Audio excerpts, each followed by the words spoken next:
Well, hello everybody out there in YouTube land, Facebook land, never land in the land of the rubber band. Yeah, this Chief. Just wanted to show you some of my finish up work on this gate post. On the barrel side of that plate, on this side, I'm only putting short beads because there's the weld that goes up the center line. Then I put a full bead on the side like this because it's going to be supporting a lot of weight. And I leave relief on either end, keeping the thing open. I didn't weld this side yet because I have a Bible study I got to go to tonight with my mom. And I just wanted to at least get some of these worked on. And I can show you guys what I do. And I need 2 beads over here against the barrel and the base plate to finish that. This one's finished. I just gotta clean it up and hot. Pin is hot. Yep, it didn't bind, which is good, which is the whole key behind making hinges. And so today, even though I didn't get to do what I was gonna do today, today wasn't a wasted day. So my next, after I'm done cleaning up and finishing up all these welds, and the next thing is to mount this to the gate while it's on the ground. Well, actually over here I'm going to clean up this table, remove some of this jig material, and I'll put a horse on that other end, sawhorse on the other end to support that end of the gate. And I'll have the post over here.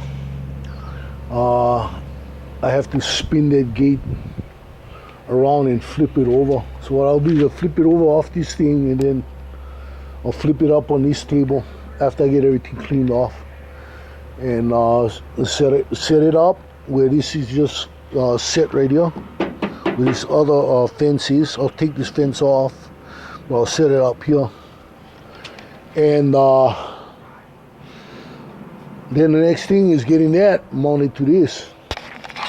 And as far as how much post is in the ground, I'm not worried anymore. As I told you guys, I have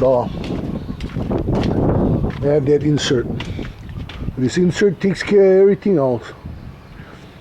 I have the striker post here. I'm ready to finish this off. Nova, if you're watching, I want you to really check this out. You know, hey, I'm on it. But remember, I injured my back working on this big yellow beast. And I'll show you what I injured my back on.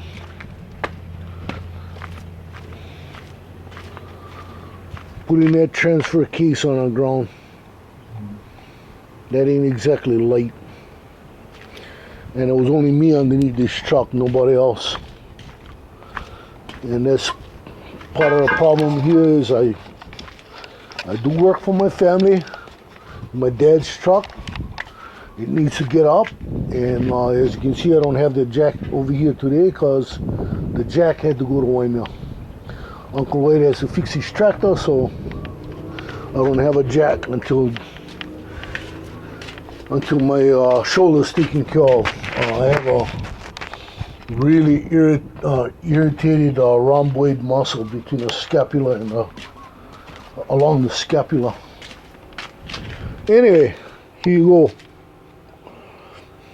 This is what I did. I'm almost done.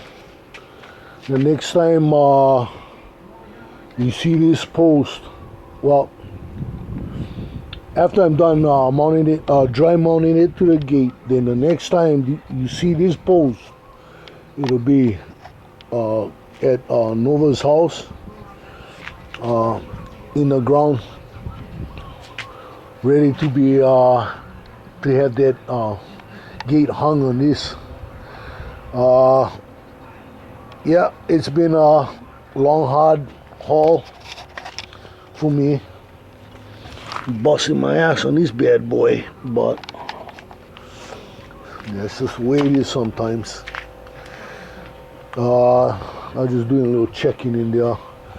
This is a slightly larger pipe that had been slipped over this, because this, as I had mentioned before, is a light pole for park lights. Baseball field over at Kamehameha Park. So, brothers, YouTube gang brothers, my Ohana, both Blood and Hanai, who watch YouTube. This is what I got. This is what I've been working on. Nani, I couldn't make it to the to Kukui because of this. This has to get done, and so I can get that out of the way, so I can take care of some other stuff. There's brother Noah. I need to make traps for him so I can fire up my smokehouse in the back. I have this project here, which is welding for God, making a chair caddy. A lot of stuff. One piece of good news: no, I do not have a bent shaft, not yet. But I need to start thinking about investing in drill rod, self-hardening drill rod, so that when the time comes, I can machine the next shaft, wrap it up in aluminum foil, and probably just throw them in a barbecue. Let them barbecue for a few hours, and just go until the fire burns out. And when it's done, take it out, polish it, polish the shaft, and it should be ready for service.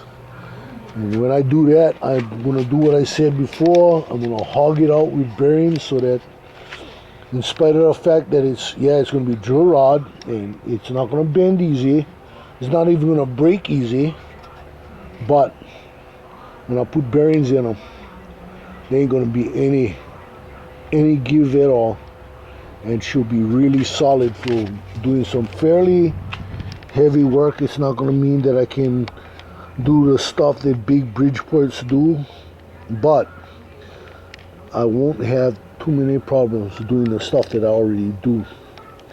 So anyway, this Chief, aloha, wide.